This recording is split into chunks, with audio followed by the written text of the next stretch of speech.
I am the Tofu Golem. Please enjoy the video. In this video, I will explain how to play Fortnite at school. School networks typically employ firewalls and content filters to block access to gaming sites and applications. These systems are designed to prevent distractions and manage network resources efficiently. They often restrict specific ports and domains associated with online games. Understanding these common network limitations is the first step in exploring potential workarounds. We'll delve into the technical aspects of these blocks and how they operate. One common method to bypass school network blocks involves using a virtual private network, or VPN, or a proxy server. A VPN encrypts your internet traffic and routes it through a secure server, making it appear as if you are browsing from a different location. Proxy servers also reroute your connection, masking your IP address.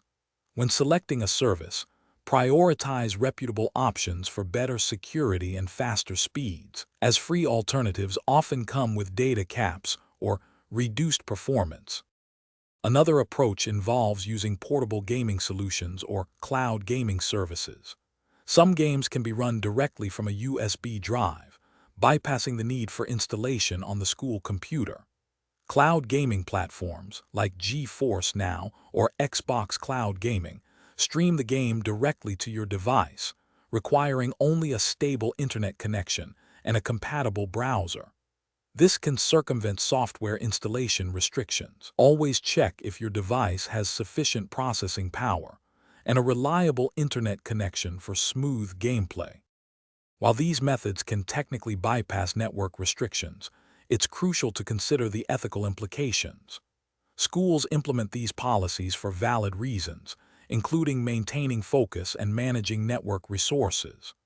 Bypassing them could lead to disciplinary actions, such as loss of internet privileges or other consequences. Instead, consider playing during designated free time, like lunch breaks, or simply waiting until you are at home. Prioritizing your schoolwork during class hours is always the best approach. Thanks for watching. Consider subscribing if we helped you today.